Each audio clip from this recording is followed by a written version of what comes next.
তো আজকে আমি কোনো ইন্ট্রো দিব না, আজকে কি হচ্ছে সেটাই তোমাদের দেখাবো। তো দেখো কি রান্না করছে আমার বর। এখানে হয়ে গেছে ডিমটা ফ্রাই করা, আর এখানে পেঁয়াজটা এখন একটু ব্রাউন কালারের শেপে আনা হচ্ছে, তারপর মশলা দেওয়া হবে। এখানে করা হচ্ছে এগ কারি। তো টেস্ট করে তোমাদের অবশ্যই রিভিউটা দিব কেমন রান্না করে। আর এই হচ্ছে মাস্টার শেফ প্রতীকৃত মজুমদার। কিছু বলবেন আপনি? আচ্ছা, মন দিয়ে রান্না করছে, যদি কিছু ভুলে টুলে যায়, মিস করে যায় দিতে, তাই দেখতে পাচ্ছ কত সুন্দর বেশি বেশি করে জিনিস দিচ্ছে। তো দেখা যাক কেমন রান্নাটা হয়, তারপর তোমাদের দেখাবো কেমন রান্না করেছে, আর রিভিউটা অবশ্যই দেব।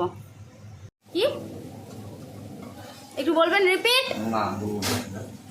ও বললো প্রতীকৃত মজুমদারের রান্না মানে সেরা, মানে রিচ, একদম বিশাল রিচ। এই যে দেখতে পাচ্ছ এখন চলছে লাল লাল কষানো, একদম সেরা করে দেখেই জিভে জল চলে আসছে।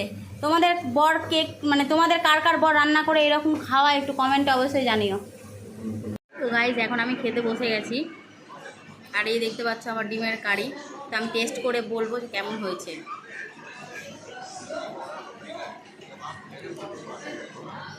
অসাধারণ গাইজ, বাট এত রিচ যে রেগুলার খাবার না এটা, তবে সুন্দর রান্না হয়েছে। Thank you. তো কার কার বর এরকম রান্না করে খায় অবশ্যই কমেন্ট করে জানিও।